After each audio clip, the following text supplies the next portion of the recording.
Ashok Kumar 1911 October 13 భారతీయ సినిమాకు చెందిన చలనచిత్ర నటుడు. ఇతని అసలు పేరు కుముద్లాల్ గంగూలీ. ఇతడు దాదామణి అని ముద్దుగా పిలవబడ్డాడు. ఇతడు 1988లో భారత ప్రభుత్వపు అత్యున్నత చలనచిత్ర పురస్కారం దాదాసాహెబ్ ఫాల్కే పురస్కారాన్ని అందుకున్నాడు. 1999లో ఇతడికి పద్మభూషణ్ పురస్కారం లభించింది. ఇతడు భారతీయ చలనచిత్ర పరిశ్రమలోని ఉత్తమ నటులలో ఒకనిగా పరిగణించబడ్డాడు. నేపథ్యము: కుటుంబము: కుముద్లాల్ గంగూలీ బీహార్ రాష్ట్రం, అప్పటి బ్రిటిష్ ఇండియాలోని బెంగాల్ ప్రెసిడెన్సీ లోని భాగల్పూర్లో ఒక బెంగాలీ కుటుంబంలో జన్మించాడు. ఇతని తండ్రి కుంజ్లాల్ గంగూలీ ఒక న్యాయవాది, తల్లి గౌరి ఒక గృహిణి. ఇతడు వారి నలుగురు సంతానంలో పెద్దవాడు. ఇతని సోదరి సతీదేవి పిన్నవయసులోనే శశిధర్ ముఖర్జీని పెళ్లి చేసుకుని సినిమా రంగానికి చెందిన ఒక పెద్ద కుటుంబానికి కోడలు అయ్యింది. తరువాతి సోదరుడు కళ్యాణ్ తరువాతి కాలంలో అనూప్ కుమార్గా సినిమా రంగంలో రాణించాడు. కళ్యాణ్ ఇతనికంటే 14 సంవత్సరాలు చిన్నవాడు. ఇక ఇతనికంటే అతి పిన్న వయస్కుడైన చివరి తమ్ముడు అభాస్ గంగూలీ చలనచిత్ర సీమలో కిషోర్ కుమార్ పేరుతో ప్రముఖ గాయకునిగా రాణించాడు. ఇతడు కలకత్తాలోని ప్రెసిడెన్సీ కాలేజీ ఉన్నత విద్యను అభ్యసించి న్యాయవాదిగా వృత్తిని చేపట్టాడు. ఇతడులా చదువుతున్నప్పటికీ ఇతని మనసు సినిమా రంగంపైనే ఉంది. ఇతడు సినిమాలలో టెక్నీషియన్గా రాణించాలనుకున్నాడు. ఇతడు చదువుకునే సమయంలోనే శోభ అనే అమ్మాయితో తల్లిదండ్రులు కుదిర్చిన వివాహాన్ని సంప్రదాయబద్ధంగా చేసుకున్నాడు. వీరి దాంపత్యం అన్యోన్యంగా సాగింది. వీరికి అరూప్ గంగూలీ అనే కుమారుడు, భారతి పటేల్, రూపావర్మ, ప్రీతి గంగూలీ అనే ముగ్గురు కుమార్తెలు కలిగారు. వృత్తి జీవితం: తొలిదశ 1936 నుండి 42. కుముద్లాల్ సోదరి సతీదేవికి బాల్యంలోనే వివాహం జరిగింది. ఆమె భర్త శశిధర్ ముఖర్జీ ముంబై సినిమా పరిశ్రమలో టెక్నీషియన్గా పనిచేసేవాడు. అతడిని చూసి కుముద్లాల్ గంగూలీ సినిమా రంగంపై ఆసక్తిని పెంచుకున్నాడు. ఇతడులా పరీక్ష తప్పడంతో తరువాతి పరీక్షల వరకు కొంతకాలం ముంబైలోని తన సోదరి ఇంట్లో గడిపాడు. ఇతని కోరికపై ఇతని బావ బాంబే టాకీస్ అనే స్టూడియోలో లేబొరేటరీ అసిస్టెంట్గా ఉద్యోగం కుదిర్చాడు. ఇతనికి ఆ ఉద్యోగం నచ్చి తన తండ్రిని ఒప్పించిలా చదువు మానివేసి అదే ఉద్యోగంలో కొనసాగాడు. నయా సంసార్ 1941 చిత్రంలో అశోక్ కుమార్. ఇతడు లేబొరేటరీ అసిస్టెంట్గా 5 సంవత్సరాలు పనిచేశాడు. ఇతడు నటుడిగా మారడం యాదృచ్ఛికంగా జరిగింది. 1936లో బాంబే టాకీస్ వారి జీవన్ నయా అనే చిత్రం షూటింగ్ జరుగుతోంది. ఆ చిత్రంలో నజ్మల్ హసన్, ఆ స్టూడియో నిర్మాత హిమాంశు రాయ్ భార్య దేవికారాణి ప్రధాన భూమికలు పోషిస్తున్నారు. అయితే కొన్ని కారణాల వల్ల నజ్మల్ హసన్ను ఆ సినిమా నుండి తొలగించారు. ఆ సినిమా దర్శకుడు ఫ్రాంజ్ ఓస్టెన్ సలహాపై కుముద్లాల్ను నజ్మల్ హసన్ స్థానంలో తీసుకున్నారు. కుముద్లాల్కు అశోక్ కుమార్ అనే పేరు పెట్టారు.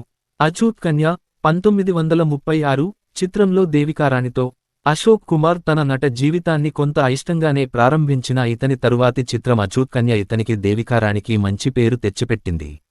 బ్రాహ్మణ బాలుడు దళిత బాలికను ప్రేమించడమనే కథతో ఆ సినిమా హిందీ తొలి సినిమాలలో బ్లాక్బస్టర్గా నిలిచింది. ఈ చిత్రం విజయంతో అశోక్ కుమార్, దేవికారాణి జంట ఆ కాలంలో వెండితెరపై విజయవంతమైన జంటగా నిలిచారు. తరువాత ఈ జంట వరుసగా జన్మభూమి 1936, ఇజ్జత్ 1937, సావిత్రి 1937, వచన్ 1938, నిర్మల 1938 సినిమాలలో నటించారు. వీరిద్దరూ జంటగా నటించిన చివరి చిత్రం అంజాన్ 1941. తరువాత ఇతడు లీలా చిట్నీస్తో కలిసి సినిమాలలో నటించడం ప్రారంభించాడు. ఈ జంట కూడా కంగన్ 1939, బంధన్ 1940, ఆజాద్ 1940, జూలా 1941 వంటి విజయవంతమైన చిత్రాలను అందించింది. తారాస్థాయి 1943 నుండి 50. 1943లో గ్యాన్ ముఖర్జీ దర్శకత్వంలో వెలువడిన కిస్మత్ సినిమాలో ఇతడు ప్రతినాయకుడిగా నటించాడు. ఈ సినిమాలో ఇతని నటన మూలంగా 1 కోటి రూపాయలు వసూలు చేసిన మొదటి సినిమాగా మునుపటి బాక్సాఫీసు రికార్డులను బద్దలు చేసింది.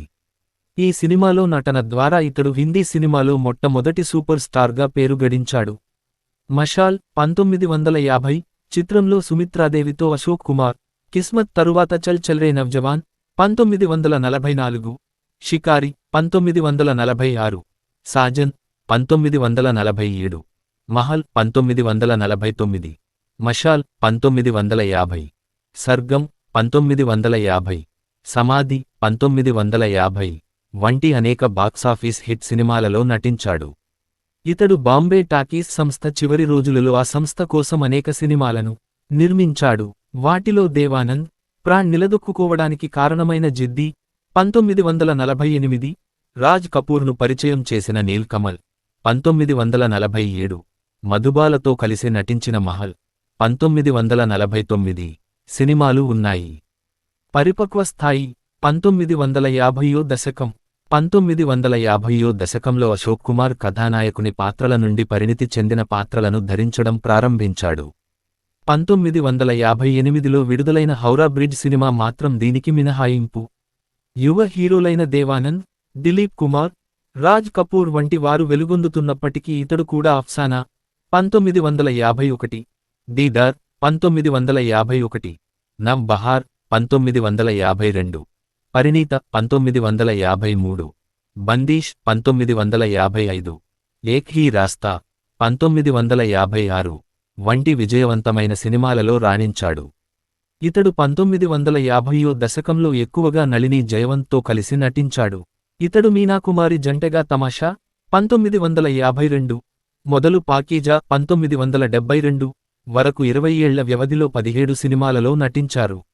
ఈ దశాబ్దంలో ఇతడు ఎక్కువగా పోలీస్ ఆఫీసర్, క్రిమినల్ వేషాలలో కనిపించాడు. చివరి దశ 1960 నుండి 1970 దశకాలు. మార్చు 2013లో విడుదలైన ప్రత్యేక తపాలా బిళ్లపై అశోక్ కుమార్ 1960లలో ఇతడు తండ్రి, మామ, తాత వంటి పాత్రలను ధరించడం మొదలుపెట్టాడు. కానూన్ 1960లో న్యాయాధికారి, బందిని 1963లో స్వాతంత్ర్య సమరయోధుడు, చిత్రలేఖ 1964లో ముసలి పూజారి, జవాబ్ 1970లో జమీందార్ బైదీ 1960S, విక్టోరియా 203 1971లో నేరస్థుడు వంటి విభిన్నమైన పాత్రలను పోషించాడు. 1960 నుండి 70లలో వెలువడిన అనేక ఆణిముత్యాల వంటి సినిమాలలో ఇతడు ముఖ్యమైన పాత్రలు ధరించాడు. వాటిలో జువెల్ థీఫ్ 1967, ఆశీర్వాద్ 1968, పూరబ్ ఔర్ పశ్చిమ్ 1970, పాకీజా 1972, మిలి 1975, ఛోటీ సీ బాత్ 1975, ఖూబ్సూరత్ 1980 వంటి సినిమాలున్నాయి. ఇతడు 1980 నుండి 90లలో కొన్ని సినిమాలలో నటించాడు. ఇతడు టెలివిజన్లో హమ్లోగ్ అనే సీరియల్లో వ్యాఖ్యాతగా, బహదూర్ షా జఫర్ అనే సీరియల్లో ప్రధాన భూమికను పోషించాడు. ఇతడు చివరిసారిగా ఆంఖోన్ మే తుమ్ హో 1997 చిత్రంలో నటించాడు. ఇతడు నటుడు మాత్రమే కాక ఔత్సాహిక చిత్రకారుడు, పెయింటర్, హోమియోపతి వైద్యుడు కూడా. హోమియోపతి వైద్యుడిగా ఇతడు అద్భుతాలను సృష్టించి అనేక రోగాలను నయం చేశాడు. ఇతడు మొత్తం 275 చిత్రాలలో నటించాడు. 30కి పైగా బెంగాలీ నాటకాలలో వేషాలు వేశాడు. మరణం అశోక్ కుమార్ 2001 డిసెంబర్ 10న తన 90 ఏట ముంబై, చెంబూరులోని తన స్వగృహంలో గుండెపోటుతో మరణించాడు. పురస్కారాలు పద్మశ్రీ పురస్కారం 1959 Sangeet Natak academy award 1962 Filmfare ఉత్తమ నటుడు పురస్కారం Rocky 1963 Bengal film journalists association ఉత్తమ నటుడు పురస్కారం గుమ్రా 1966 ఫిల్మ్ఫేర్ ఉత్తమ సహాయ నటుడు పురస్కారం అఫ్సానా 1969 ఫిల్మ్ఫేర్ ఉత్తమ నటుడు పురస్కారం ఆశీర్వాద్ 1969 భారత జాతీయ చలనచిత్ర పురస్కారాలు ఉత్తమ నటుడు Aashirwad 1969 Bengal film journalists association ఉత్తమ నటుడు పురస్కారం ఆశీర్వాద్ 1988 దాదాసాహెబ్ ఫాల్కే పురస్కారం 1994 స్టార్ స్క్రీన్ జీవన సాఫల్య పురస్కారం 1995 ఫిల్మ్ఫేర్ జీవన సాఫల్య పురస్కారం 1999 పద్మభూషణ్ 2001 ఉత్తర్ ప్రదేశ్ ప్రభుత్వం వారి అవధ్ సమ్మాన్ 2007 స్టార్ స్క్రీన్ ప్రత్యేక పురస్కారం. సినిమాల జాబితా అశోక్ కుమార్ నటించిన సినిమాల పాక్షిక జాబితా అచూత్ కన్యా 1936, జన్మభూమి 1936, బంధన్ 1940, జూలా 1941, అంజాన్ 1941, కిస్మత్ 1943, మహల్ 1949, పరిణీత 1953, భాయ్ భాయ్ 1956, చల్తీ కా నామ్ గాడీ 1958, హౌరా బ్రిడ్జ్ 1958, కానూన్ 1960, ధర్మపుత్ర 1961, ఉమ్మీద్ 1962, గృహస్థి 1963, గుమ్రాహ్ 1963, చిత్రలేఖ 1964, మమత 1966, హతే బజారే 1967, జువెల్ బ్రీఫ్ 1967, Aabroo 1968, Aashirwad 1968, Inteqam 1969, Victoria Nem.203, 1972, Chhoti Si Baat 1975, Mili 1975, Anand Ashram 1977, Safed Jhooth 1977, Khatta Meetha 1978, Khoobsurat 1980, Shaukeen 1982, Bhago Bhoot Aaya 1985, mister India 1987, Sangram 1993, Mera దామాద్ 1995,